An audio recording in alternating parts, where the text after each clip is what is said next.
Hello students, आज की video में मैं आपका स्वागत करता हूं।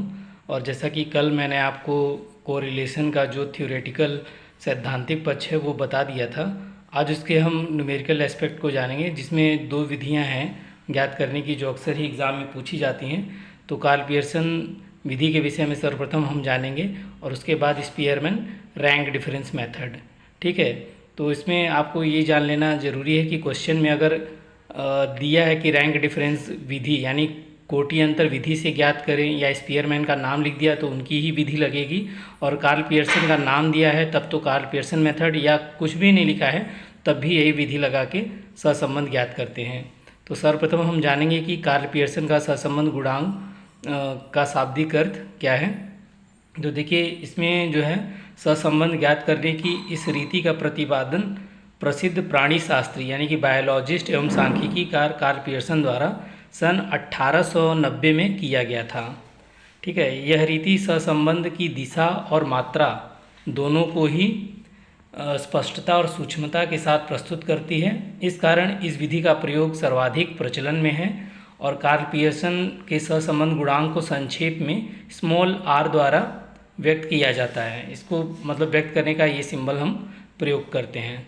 और एक परिभाषा के रूप में देखें कार्ल पियर्सन मेथड को, तो इसमें बताया गया है कि दो चर मूल्यों यानी x और y, जो दो चर मूल्य दिए होंगे का सहसंबंध गुणांक ज्ञात करने के लिए दोनों समंक मालाओं में विभिन्न मूल्यों के इनके अपने माध्ययों से लिए गए विचलनों के गुणनफलों के योग में उनके प्रमाप विचलनों तथा पद युग्मों की संख्या के गुणनफल से भाग देकर ज्ञात किया जा सकता है।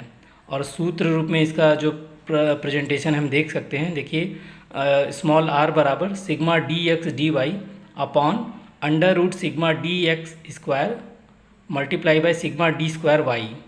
ठीक है, ऑब्लिक में कई बार आपकी टेक्स्ट बुक में हो सकता है इस तरीके से दिया हो, sigma x y upon under root sigma x square multiply by sigma y square. अब इस पर बेस्ड एक क्वेश्चन हम देख लेते हैं, इसको कैसे हल करेंगे। तो क्वेश्चन देखिए, लिखा है क्वेश्चन में कि निम्न समंकों से जन्म दर और मृत्यु दर के मध्य सहसंबंध गुणांक की गणना कीजिए। बर्थ रेट यानी जन्म दर दिया हुआ है 24, 26, 32, 33, 35 और 30। उसी तरीके से मृत्यु दर 15, 20, 22, 24, 27 और 24। तो देखिए, इसके सॉल्यूशन में इस तरीके से कॉलम बनेंगे। बर्थ रेट का पहले जो है कॉलम बना है 24, 26, 32, 33, 35, 30। इसके बाद इसका हम योग कर लेंगे तो हमें सिग्मा एक्स मिल जाएगा, यानी पदों का योग आ जाएगा जो 180 आएगा।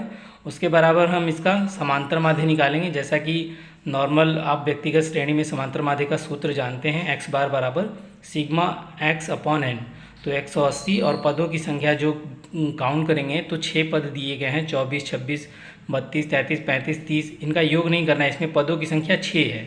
ठीक है, यानी 1 2 3 4 5 6 आएगी। तो 6 से हम जब इसको भाग दे देंगे तो 30 हमारा समांतर माध्य आ जाएगा।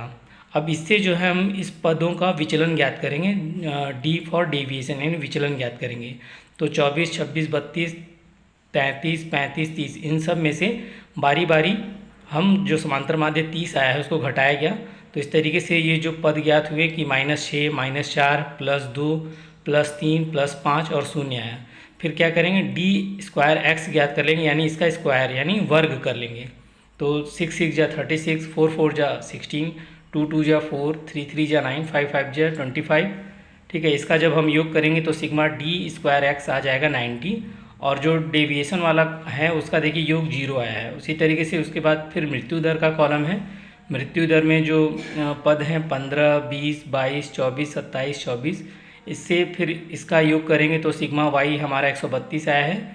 इसी तरीके से इसका भी समांतर माध्य ज्ञात करेंगे, वाई बार बराबर सिग्मा वाई अपॉन एन, यानी पदों का योग बटा पदों की संख्या यानी 132 बटा पदों का की जो संख्या है 6, उससे भाग दे दिए तो ये हमारा समांतर माध्य 22 आ गया।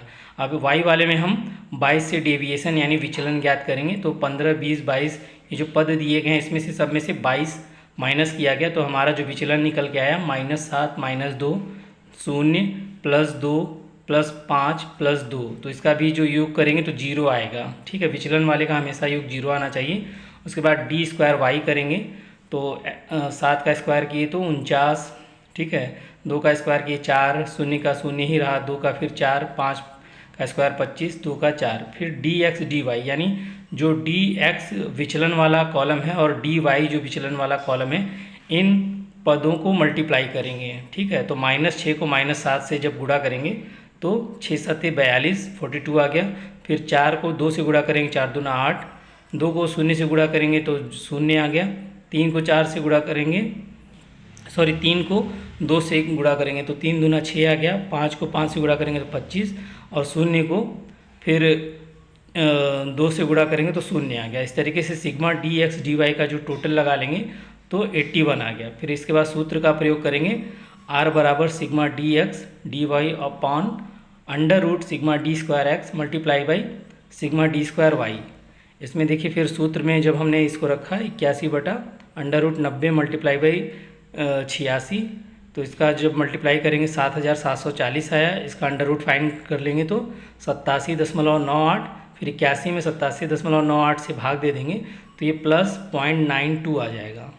ठीक है, इसके बाद ये 2 लाइन में इसको व्यक्त कर देंगे। जन्म दर x और मृत्यु दर y के मध्य अति उच्च धनात्मक सहसंबंध है, क्योंकि ये प्लस 0.92 आया है। इस तरीके से इसकी व्याख्या भी कर दी जाएगी। और एक क्वेश्चन मैं आपको होमवर्क में दे रहा हूँ, इसको आप लोग सॉल्व कर लेंगे कार्ल पियर्सन मेथड से ही।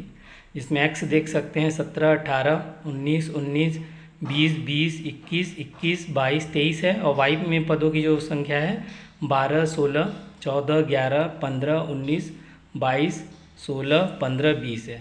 ठीक है, आंसर को आप कमेंट बॉक्स में कमेंट कर देंगे और जहाँ कोई भी दिक्कत होगा आप क्वेश्चन पूछ लेंगे। Thank you.